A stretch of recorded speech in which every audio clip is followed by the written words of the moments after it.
All right, hello everybody. Welcome to another Pepperstone Learn It Live webinar. My name's Thomas Atkinson. As always, I'm joined by Tyra Nabella. Hi everyone, and welcome to tonight's webinar. It should be a good one on swing trading, something that we do quite often, basically every day as part of our job. So we're going to try and pass on some of what we know to see if we can assist you. Quick shout out. Hello, John. Welcome. Good to see you're here and along with everybody else. So yeah, tonight is about advanced technical analysis techniques for swing trading. Just to get started, before we go through any of the concepts in tonight, it's important that everyone realizes the information provided in these videos has been produced by a third party and does not reflect the opinion of Pepperstone, and the information has been provided without any alteration or verification. Always, of course, seek financial advice before making any decisions. All right, let's have a look at what we're going to be covering today. So we're going to be taking a look at technical analysis techniques used in swing trading, how to identify key technical analysis entry and exit zones, the difference between intraday, swing, long-term and range trading styles. And that's really important because different markets, different styles, and we want to know what we're looking for, and why trends form and how to define confirmation signals. So that's another one that I think a lot of traders, they may know that it's in a trend, but then they don't really think about how the trend is flowing and whether it's flowing technically or whether it's happening off maybe fundamental information. And that's really important, isn't it, Ty, when we consider making trades, whether if the market is acting fundamentally, our technical analysis may not be as good. Yeah, that's right. If it is being driven by something, like as an example, if the market's being driven by a Brexit vote in 3 or 4 hours' time, small time technical analysis levels are just not going to hold up. So it is really important to identify the big key ticket items, and yeah, we'll go through some of those tonight. We'll also be looking, of course, at our Q&A session. So if anybody has any questions and they want to ask them, please ask them during the actual webinar, and we'll get to them either through it if it works, or of course at the end we'll try to answer as many as we can. So let's go into what is swing trading. And just firstly, before we really go any further, I think that swing trading is a particular type of trading that really works for most people out there, especially the people that are working jobs. So if you're someone out there that maybe only has a couple of hours a day and that's all you can put in front of the charts, if you're currently scalping, do consider moving potentially to swing trading, because you're going to have a lot less stress, maybe higher quality trades, less trades obviously, but swing trading made up a lot of our trading for a long period of time. And we also have long term, but we love swing trading, don't we, Ty? Yeah, definitely, because it does give you the freedom to actually live a life, or actually have another job perhaps, or basically do whatever you need to do. Scalping is a very time intensive exercise, really, and to do it properly, you have to spend a lot of time in front of the charts. So swing trading gives you that flexibility to be able to, it's not to say that you can't scalp as well, but it gives you the flexibility to be able to step away from the charts and do what you want to do, rather than be hooked line and sinkered to the screens 10 or 12 hours a day, which nobody really wants. So although it sounds glamorous, it's not actually what you want to do as a professional trader. Yeah, so swing trading really is about holding positions for potentially a few days, maybe even weeks, but generally with swing trading, you may be in and out even within 24 to 48 hours. It really depends on the time frame that you're looking at, but often if you're trading the 4 hours, you can be out fairly quickly with those explosive moves off the role reversal we'll talk about soon. So obviously great type of trade for people with busy lives, less transactions, but often higher quality, and typically follow trends of daily 4 hour is the best place to find them. So one other thing that a few of you guys that have come to our webinars for a while would know is that we really love the top-down approach to actually do our analysis. And why that is because it's important to know what's happening on the monthly and weekly, even if we're trading the 4 hour, 1 hour, because that is something that is showing what the bigger market movements are and what the big traders are doing. If there's a key support break on a weekly, that is going to really dictate what may happen for that entire next week in the 4 hour, 1 hour, and even daily timeframes. So always want to use the top-down approach, and we'll use an example soon with analysis so you guys can see that and how we approach it. It's something a lot of traders don't do. We of course want to be able to recognize trending and range-bound markets. A lot of guys out there will know how to do that, so we're not going to talk too much about that tonight. It's meant to be more advanced. Use line, bar, and candle charts. Don't fall into the trap of using just one. People often poo-poo line charts. They're actually pretty good. Big traders use them, believe us, guys. Some of the biggest traders out there use line charts. And that's all they do in stock. So just think about that every chart has a reason, and learn and educate yourself on each type of chart and how they're formed before you say you don't want to use one. And then of course, swing trading, we often do trade the bigger technical pairs, US dollar pairs, maybe even yen pairs. Very, very popular. Because swing trading does rely on multi-time frame analysis as well, we just want to have a quick look at different zones. So you can see here, this is the 4 hour candle. We've used this slide before, and you can see that each one of these candles is 4 hours. And then if we saw it on a daily, this is how it would look. So each time frame presents a different kind of picture. And if we have a look over here at the 15-minute versus the 4 hour, many of you guys out there will know this candle is a shooting star. So very, very popular shooting star candle. And this is a very bearish pattern. But if we were looking at the 15-minute candle only, then it looks a little bit different. Yes, we might think it's shorting and it's going down, but this is a much stronger signal, especially in a support, in a resistance zone when we're already in a trend to the downside. So if we bring those all together, and we've got an example tonight where you see a shooting star or a hammer, and it's in the right location within your swing, then they can be very powerful. So if anyone out there is new, learn about different candle conformations, learn about role reversal, and make sure you understand basically pullbacks into Fibonacci points, because that is so important to trading, and you'll have a lot more success with those kind of methods. So let's jump straight into the chart. I think one that we'll just quickly bring up is going to be just this US dollar CAD. I want to just talk about this quickly. So let's go to a monthly, because we're going to approach this from the top-down approach. So we'd like to use the top-down approach. So what I generally like to do is I always use a line chart to start with. And and this is for swing trading, so I quickly just draw up the key kind of resistance support areas that I'm seeing on the monthly. Okay, so we just go through and we basically select what we're seeing most clearly. Then what we'll do is we'll drop down to the weekly, and if we need to, we'll adjust those key support resistances a little bit, and we'll then work down from there. So you'll see there was quite a lot of resistance over here. There was definitely some strong resistance here, and then of course this most recent support's pretty important. A few of you might also notice that we have some kind of like trend line thing going on here, and sometimes you'll see this on the line chart, and you can draw that in as well. And you'll notice it kind of follows this 200, this moving average, and that's also something to keep in mind.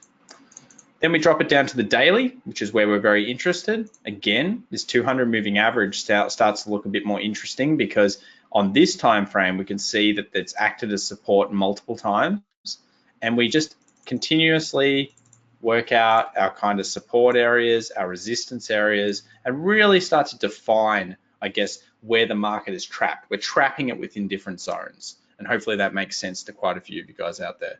I'll just bring up my highlighter tool, which I should have. So the reason we like to do so many top-down approach support and resistance lines is that if you don't do this on the smaller timeframes, you may not be aware that you could be trading into a potential resistance or support zone, and that's probably one of the biggest aspects of actually why you need to draw them potentially in different colors. As you're first starting out, you could potentially have a color scheme, so you know what monthly support and resistance looks like from a color point of view when you drop down to a lower time frame, and also for a weekly and a daily. But in essence, any of these lines need to have some attention paid to it if you are about to trade in that zone, because it can make a very big difference to the success or failure of the initial move in particular. So once you've defined, I guess, your areas, like Tyrone was alluding to, then what you want to do is you probably, and I've highlighted kind of the key support zones that have, and resistance zones that have been tested and used quite a lot, then what we want to do is we really want to basically move over to our candlestick charts. So we'll erase those drawings, move over to the candlesticks, and we'll start to see how the market has actually wicked and moved within these zones. So one reason I want to bring this up is I think everyone can probably see that this was kind of two key support areas, an intervening trough, and it broke through. Now, when it breaks through and it comes back and retests this zone, often this zone acts as what they call role reversal, and we'll go through that again a little bit later. But there's a couple of key things about this role reversal that make it even stronger, and that is this candle here, which was the opposite of the shooting star, the hammer. So we see this hammer here, and I guess we'll get Tyrone to probably walk through a few of the reasons why this is so strong, but we've seen the hammer, and we've also got a certain kind of moving average thing happening at the same time as the breakthrough happens. Ty, why do you think this is so strong? Can you tell everybody? Okay, so traditionally what we know about a hammer candle is that it's initially started out short. So generally the sellers are definitely in control of the candle. And then the buyers at some point throughout the period have completely reversed all of the sellers' momentum and managed to close it within about 15 to 20% of where it opened in the first place, creating a very large wick to the bottom end. Now, as we know with hammers, look, they can be a very, very powerful candle, but they're only really useful and very beneficial to us if they're in the right area.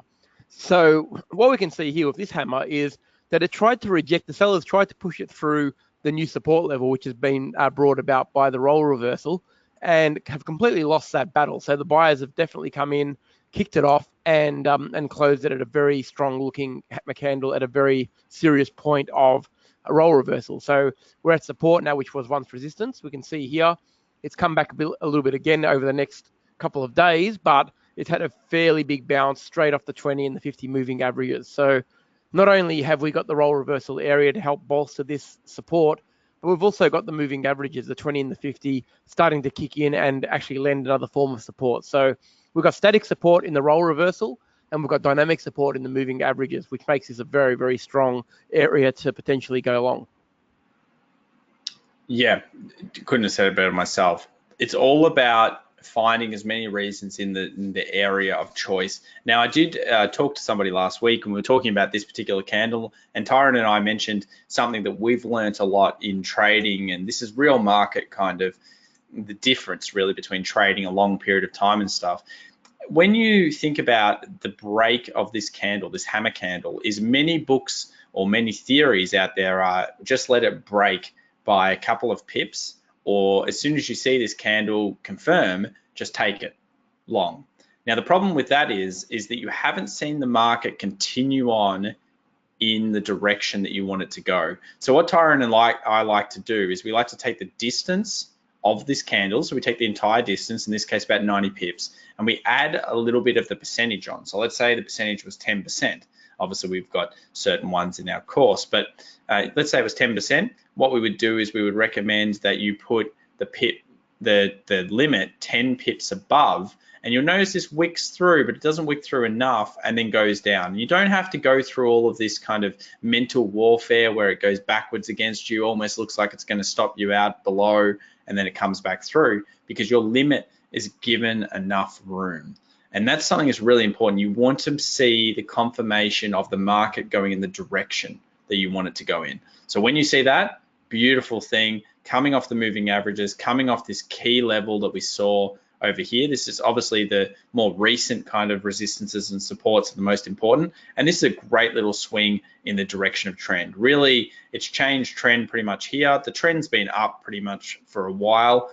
Many of you guys will know that we love it when the price is above the 200 daily. That really shows us that the market is long. If it was below the 200 daily, then it's usually short. And we'll go through the euro soon. But love this trade, love this pickup. And I also kind of, even though nobody likes to go through the pain of seeing the order go against you, this is the power of technicals. When you correctly analyze and then you have correct buy limit, then, or buy stop in this case, then you don't have to go through this, but also you can see that the stop held, and even though it looked close, Many traders, especially traders that haven't been and don't trust their systems, they'll let it go here.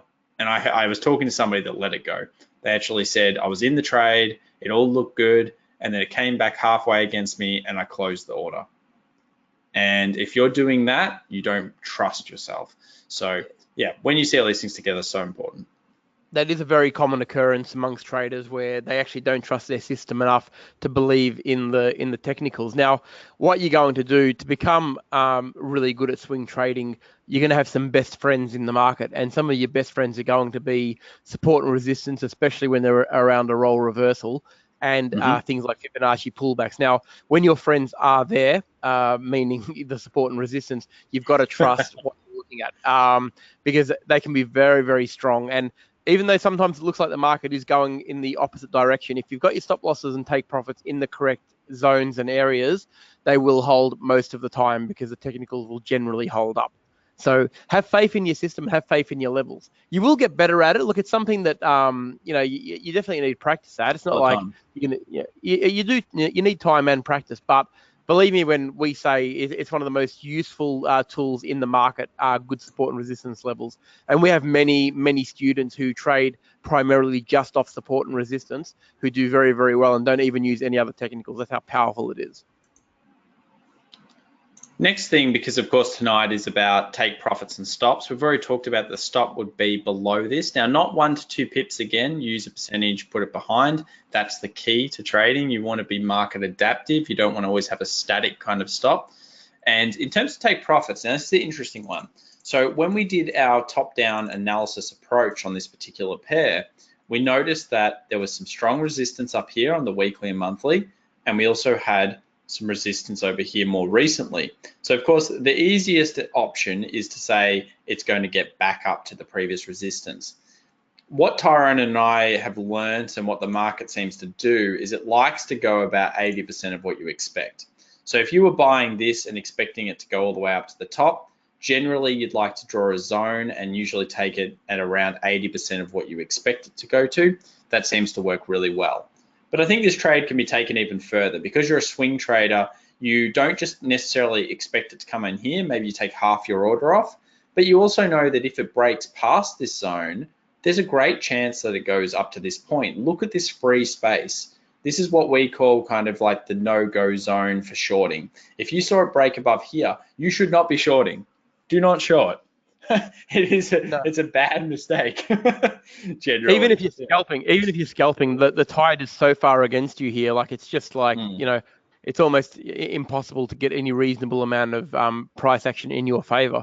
So you've got to remember, look, one of the great things about swing trading, in regards to what your outcomes are, is generally the risk rewards are going to be bigger than standard scalping. The standard scalping, generally 1-to-1, 2-to-1 is probably about as good as you're going to get. But with successful swing trading, you are going to get those 3-4-to-1 moves, and they're the ones that really pay for dinner on a Saturday night. So you really want to make sure that when you do identify a good one, you certainly don't go cutting it short, and you do try to maximize your moves, like we can see here. And even taking profits at 80% is still going to generate you a big enough move that you should be able to get 2, 3, or sometimes 4-to-1 risk reward ratios out of a good trade. So what I've drawn here is just a scenario. It's like chess. You want to think a few steps ahead with trading. So we're swing trading. We've decided to get involved in the trade here. And let's say we've taken a portion of our profit at this point, but we still feel it's long. So what we can do is once this swing happens again, because remember, this is going to be a swing on the 4-hour here where the market's going up, it's pulling back, and then when it makes a new high, we can actually move our stop loss below this last swing. And then we can wait for it to break up. It's perfectly normal for it to then come down and test this previous resistance when it breaks through, maybe create a nice little double bottom or some consolidation here or something like that. And then we expect it to, of course, go in this no-go zone up to this point. So we've got a couple of plans about how we're going to trade this. We could also just say we buy this here, take profit here. When it breaks through here and it pulls back, buy it again, take profit here, and just follow the trend that way. So lots of different ways of trading, swing trading, but I think everybody out there can see that there's quite a lot of distance here, and this is a lot of pips, and this is only a daily chart, but we'll show you a 4-hour one later. where Yeah. you can also use it. Definitely, and a 4 hour change of trend, so a 4 hour series of higher highs and higher lows is a very serious momentum move. Don't worry about that. So when you do identify them on the smaller time frames, like a 4 hour, the daily is generally going to be long. So step two, that brings us to, we've done that top-down approach. Hopefully it makes sense to everybody and why we do it. But let's talk about trading. So we want to trade usually the 1 hour, 4 hour, and daily. Now, the reason we always talk about the 4 hour and daily is because daily is where most of the bigger traders are at, and that's one of the more important confirmations. It also means that if you're working all the time, which most of us are, and we do work generally, is that we could only need to really check the market maybe once a day if we need to see daily confirmation.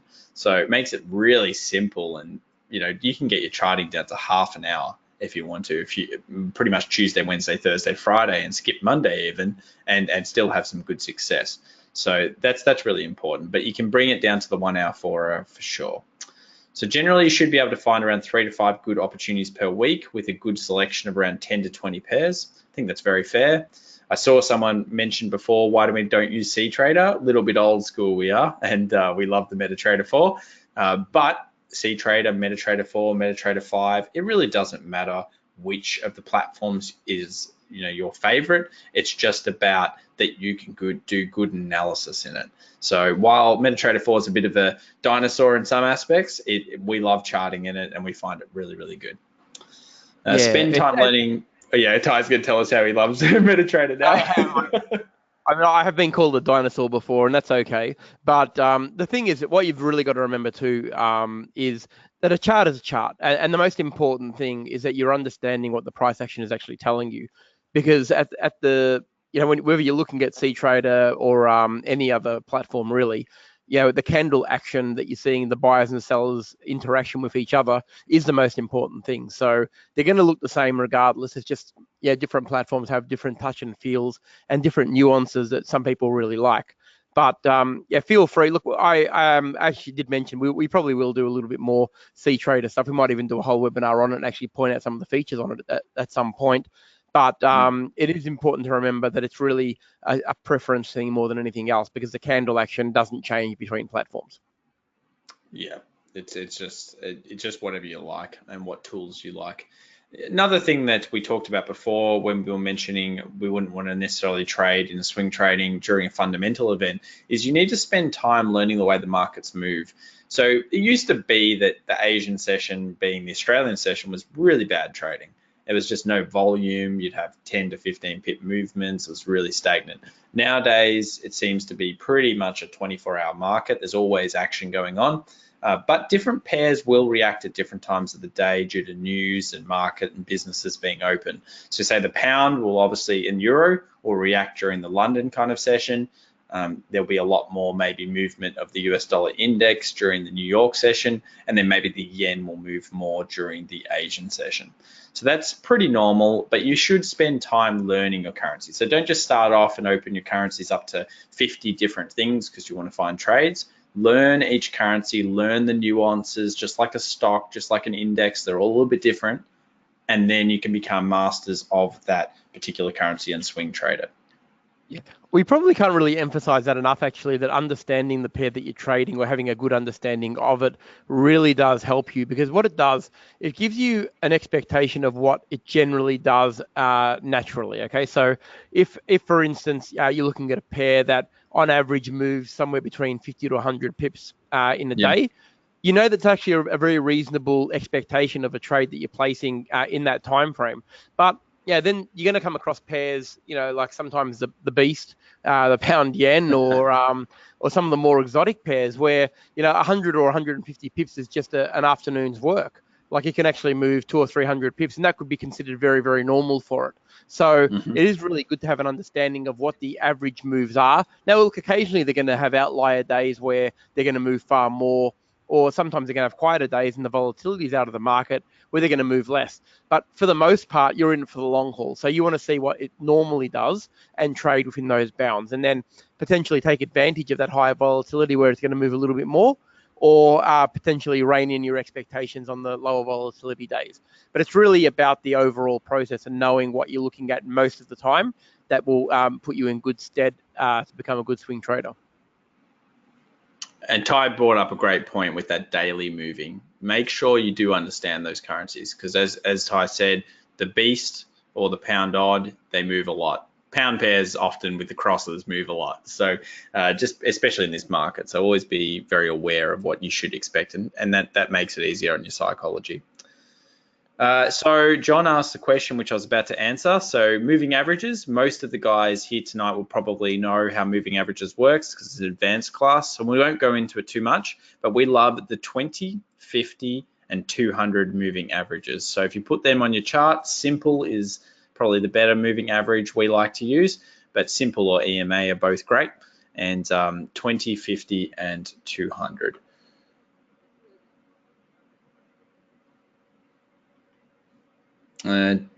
Giuseppe says still can see 3 to 5 good trades per week using the major pairs. Yes, you definitely can. You still need around 10 to maybe 20 pairs though.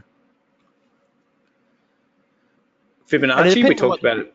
Oh, sorry, it depends on what time frames you're looking at as well. Because if you do go down to the smaller time frames and you are scalping, you could potentially get quite a few more trades. But from a swing trading point of view, 3 to 5 is very realistic. Just using the major pairs. And when we say swing, we're talking about 1 hour, 4 hour, and daily charts. But if you're going to go down even further and start looking at scalping moves, you could have 10 or 15 a day. We've seen it happen. Yeah, you can. Fibonacci retracements, we don't have time to cover this too much. We have done a webinar on it before and a little bit more in depth, but basically you want to be looking at usually 38.2 and 50 fib are our favorites. A lot of people out there love the 61.8. We are of the belief that if it pulls back that far, the trend really isn't that strong, because you're saying basically if it moved 100 pips, it's come back 61.8 pips before it's going to move forward. So you really don't want it to come back too much. You actually prefer it to be usually the 38.2, and that makes some very strong, nice swing moves. So just always remember that. It's just how you draw. We don't want momentum lost too much. That's the problem with coming back that far. And always ask yourself the question, we would love to be in a trade shorter period of time, make the same amount of pips. So if you're buying a 38.2 pullback that looks really strong, then it's probably going to be aggressive, and therefore you're going to be in and out very quickly, which is be great because you might not have to hold a position over the weekend and risk maybe gapping or something like that. So that's something we don't want to do. Of course, step 3, optimize entry. Won't go over this too much, but enter based on confirmation. Like we spoke about with that hammer candle, we want to make sure that we always use as much confirmation as possible, not on the gut feeling. It's very easy for us to say gut feeling, let's go, I know this is going up. That is a recipe for long-term disaster, unfortunately. Don't break even trades with a fixed pip amount. That's another thing that everyone does in swing trading. They say, I'm going to have a 50 pip profit, like it's going to go up 50 pips. I expect 150. I'm going to break even the trade. Use the market to your advantage. When the market swings on the smaller time frame, move your stop behind that swing. Don't use fixed pips. It just doesn't make sense long term. And I think a lot of people, you'll come to that agreement when you trade long enough. Spend time learning the way the market moves, as we said. So let's jump back into the actual charts and let's move over to gold, because I think gold has been a little bit of a nice little pull up here. And I think a few of you guys will probably see that it's been kind of respecting this trend line here. It's been respecting it each time it comes down. But let's talk about the swings here. So this often is what happens. We'll check the daily. Obviously, it had this nice big short off after a really nice move up. And then we've seen it come back down, test this previous support, and then it started moving. Now, one thing that often starts our ability to do swing trading is that we'll see this kind of consolidation of the pair where it's winding up, and then we usually expect it to come down, because that's the direction of this 4 hour at this stage. However, it breaks up and we see it do this test. And I did talk about this particular pair and how this was a decent little buy zone.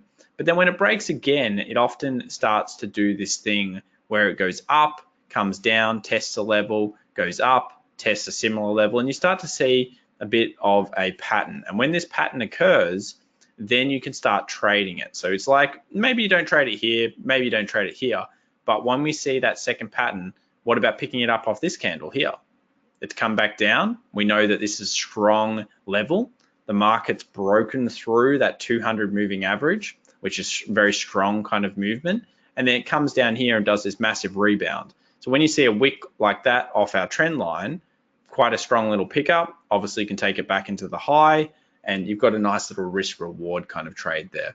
So what we're really looking for is generally role reversal. Generally, we would prefer, of course, that the market comes down, tests these previous resistances, and we pick it up somewhere in here. But sometimes it'll over wick a little bit, and then we'll see it come up. We wait for the confirmation, jump down into the smaller time frames, see if we can see some kind of pattern happening here where we might have multiple resistance levels and then a break. Take the trade. This is a great level. We actually love all of these these levels here, because what this is showing is every time it comes down and tests these resistances, it's just getting bought up every time. So don't be afraid of these kind of candles. These are beautiful. This is exactly what you want to see. Then it breaks through, maybe hits our take profit. That's great. These actually are not scary. So never be scared of wicks coming off in the direction, like wicks coming off the direction that you're going in. And I think that's another thing that Tyron and I even learned later in our trading career, is that often you'll see kind of little bits of confirmation and you'll say, wow, I'm pretty excited about this trade. You see this, it's not bad, is it, Ty? It's really good. No, it's really working in your favor, because I mean the buyers are reversing all of the sellers' action, and the bigger the wick, the bigger the win really for that buying group in that particular period. So they're actually they do really show you that the market or the buyers are in your favor if you're going along. Now you've got to remember that if those wicks weren't there, they'd be full-bodied candles, which would mean that either the buyers are in control in an up market, or the sellers are in control in this instance, trying to push it down. So what we don't want to see is a whole heap of very big dirty red candles stopping there, because that means that the support is being tested heavily. Whereas when we see these nice big wicks, the buyers are completely obliterating the seller's momentum at the close of that candle. And remember, this is an hour, but it doesn't really matter what period we're looking at. The bigger the period, the more significant the shift in momentum as well. So it's really important to look at. And remember, we go back over to that US dollar CAD example, these wicks, you should actually be more confident the next time it breaks through, because it's tested these areas so many times and failed. So often, even at the peak of the market, you'll see a lot of equal wicks like we do here, and then all of a sudden, bang, a retest of that area again. And when that retest happens and rejects, it's another great sign. And we just can't cover everything in a webinar like today, but when you start to learn these things and you start to get in a little bit of the zone of the market, it happens all the time. They're like stop hunts, and you'll end up actually really appreciating it, doing this and coming in your direction, because it's pretty strong actually. All right, talk about the pound quickly, pound yen. Just wanted to mention this one because I think when you're swing trading, this happened over a low liquidity time. So there was a really low liquidity over that January period. Many of you guys will be aware of it. We saw some wild moves because there wasn't any volume in the market. But then we saw this big rebound in the pound yen. We saw this really nice flag pattern here with the break. And then it broke through, more importantly, it broke through this 200 daily. So that's a really strong signal for us that we want to start getting involved in the long trades for sure. So then it comes down, test this area. Now, Tyron and I like this because it's not just a role reversal area, because there's resistance now acts as support, but we've also got all these moving averages kind of clumping together, which act as support as well. So we've got the 200, the 50, even the 20. They're far apart, but they're in like a range. So then what we usually do is we want to jump down to the smaller time frames and start to make some decisions. So whether we picked it up here or we picked it up on this second one, and I tend to like this second one, what do we see here? Nice consolidation. So we highlight that. This is basically consolidation. It has that massive breakout, and then it comes back and retests. And when we see that, look at this, some nice wicks coming off what was previously resistance. So that's the kind of thing that we want to do. We know that the daily trend is still up, because we look at the daily, it's still up. A series now, if it made a new lower low, that wouldn't be good, but it's still up at this stage. And there's really no reason why this area up here couldn't be open technically for a trade like this. So a lot of things happening, a lot of things coming together, but I think that's what you want to do as a swing trader. You want to start to recognize trend and then recognize role reversal areas, and then start to find other reasons.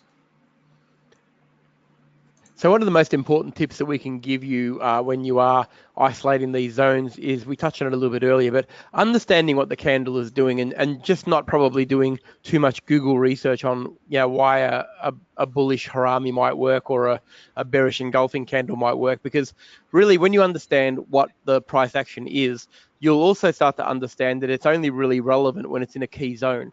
So, and by that I mean, like we talked about earlier, if we had a hammer in the middle of nowhere, in the middle of an uptrend that didn't really signify a serious level, it's not going to have anywhere near the significance as it would at this area here, where we can see this support zone marked in the light green. Now, if we get a hammer in that area, similar to what we saw in the example, that is a very significant hammer, because it's done it in the right place. So, and a lot of the time, you're not going to get that from Google. Google isn't going to tell you, or the YouTube videos aren't going to tell you this. So it's really, really important to understand what the price action is trying to tell you, because then you can really read the buyer and seller momentum in every single candle that you analyze. Yeah, so role reversal with the candles, very, very strong. Here's just an example of role reversal, resistance becoming support. Again, it's meant to be an advanced class, so we won't go too much into that, but you should check that out.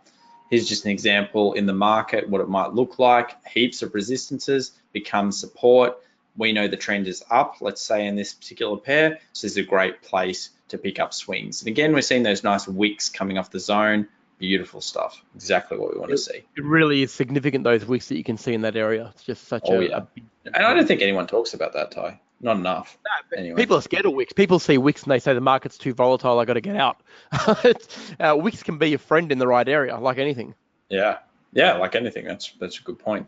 We always want to target higher R multiples. Of course, try and aim for fairly high, over 1-to-1 trades. If you're trading at, like, you risk $100 and make $50, you're probably setting yourself up for a disaster long term. Unfortunately, you really need to risk 100, make 100 at least. So always think about that. One thing we always like to bring up is creating your own strategy based on multiple criteria. We've discussed this before. Basically, we've used here simple moving averages, support, resistance, or role reversal, candle confirmation, Fibonacci retracements, maybe even bring in a few indicators. And as long as we have 3 of those reasons, then we can assess it as potentially a good trade. This is super basic system.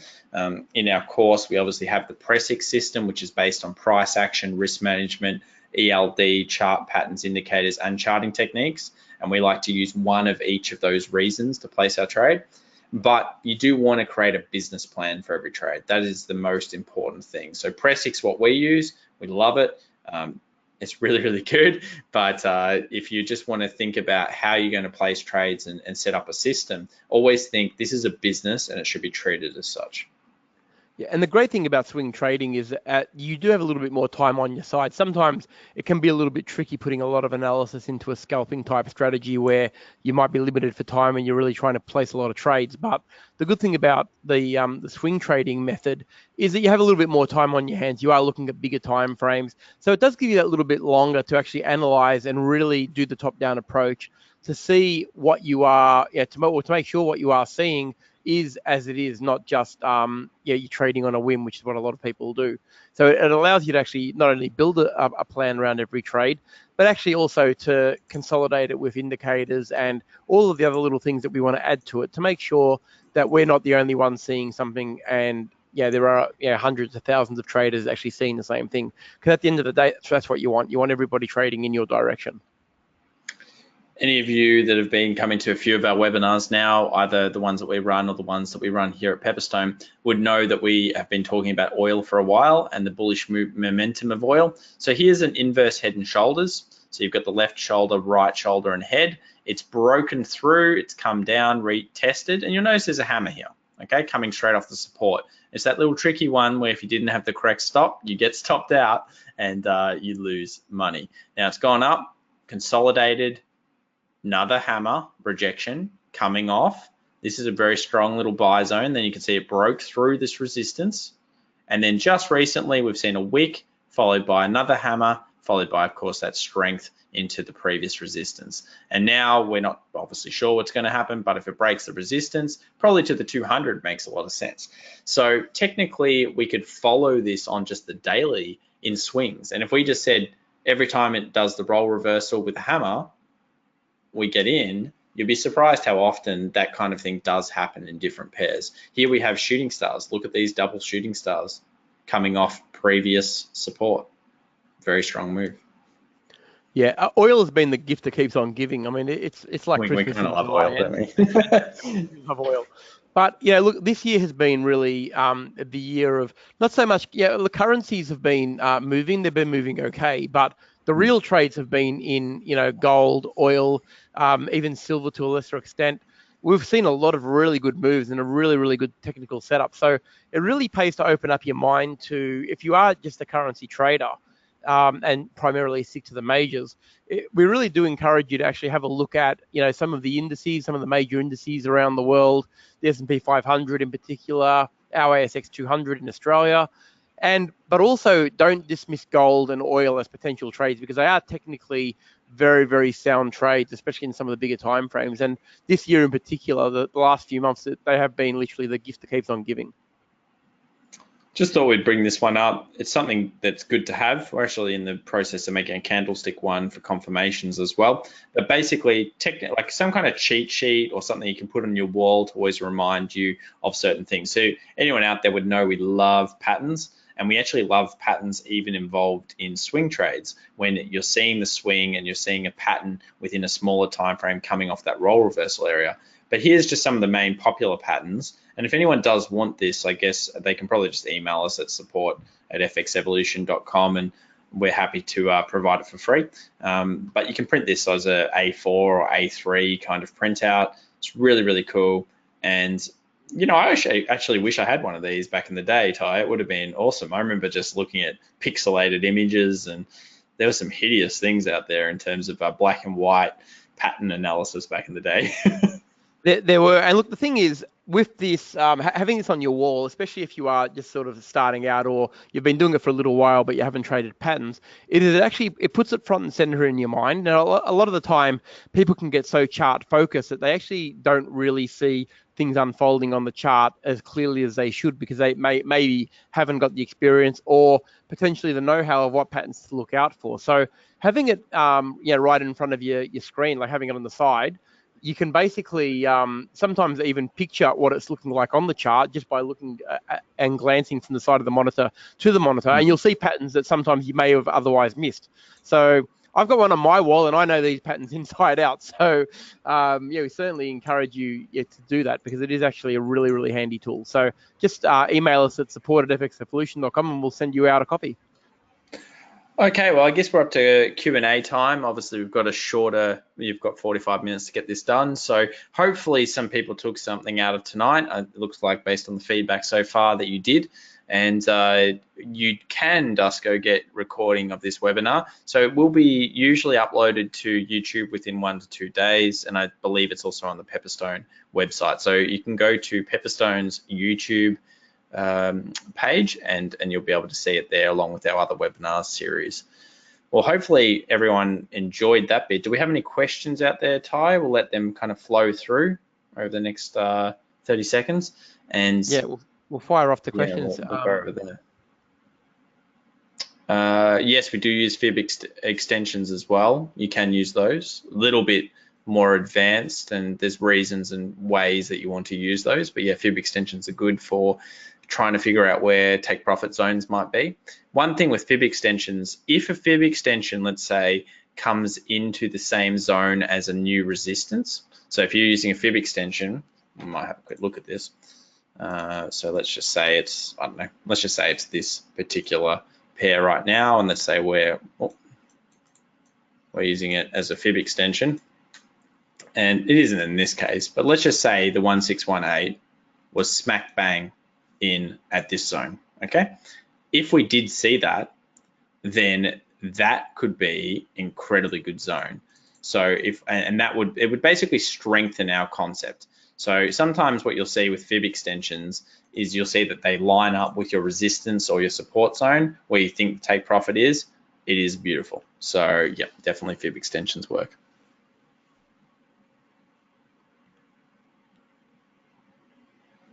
Oh, that's one thing we didn't cover too much, so we'll go through that quickly. So we've got a question here about what do we see the difference between swing trading and day trading? The main thing with swing trading is you're really following the trend. So you're trying to follow the swings of the trend where it comes back and kind of retests a previous level. That's the idea. It's had its kind of big move, it pulls back, and then you're getting involved in the next big move.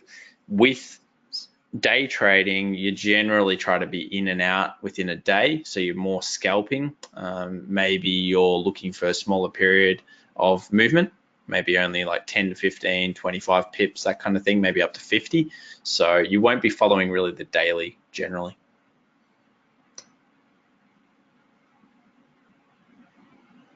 All right, great. All right. So anybody here who has enjoyed this webinar tonight, we're running our FX Evolution webinar, doing the live market analysis at the same time tomorrow night. So I'll pop a link into the window. So anybody who'd like to join us, it's free to attend. And we basically do similar to what we did tonight. We try to teach as we analyze the live markets. And basically really try and show people what we look at every day, because we do this obviously for a living. So it's actually really good to have a bit of an insight as to what we look for on markets that are moving.